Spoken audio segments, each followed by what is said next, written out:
So I want to talk about situational awareness and how it's going to help you in a bounty hunt.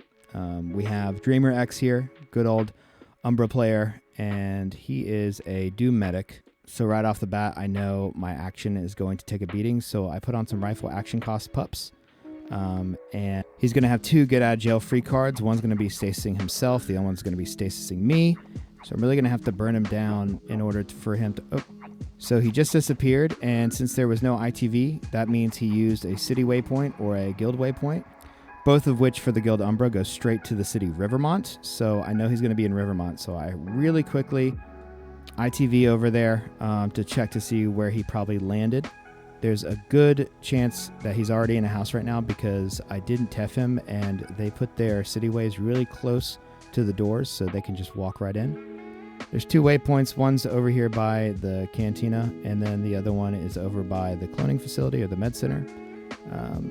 Pop out a couple of George just to make sure that he didn't go anywhere else, and look at that. He's right there.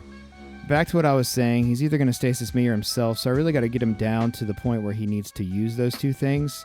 That's the only way I'm going to be able to beat him. And I got to do it quick because he has a pet as well, and so he does a little bit more damage than the usual Doom medic.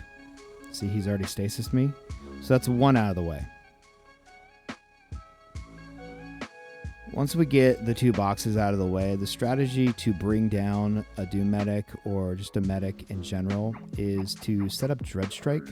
They have an ability that will cleanse the Dread Strike off, but if you Dread Strike them first and then follow it up with a fumble or an intimidating strike, the Dread Strike stays on, and they can't cleanse the Dread Strike until it's back off cooldown. So that leaves a window to damage them significantly because they can't heal off the damage I'm putting on.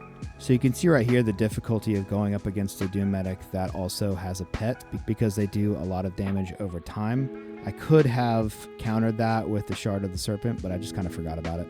My health was getting kind of low, so I decided to pop shields. He's going to run away, but the pet's still going to damage me, which is going to increase my damage because of shields. So it's a perfect time to set up a snipe. So I'm going to keep the armor breaks up and hit a flawless strike. And this almost brought him down, but he pivoted really well and immediately boxed. So that's the second box out of the way.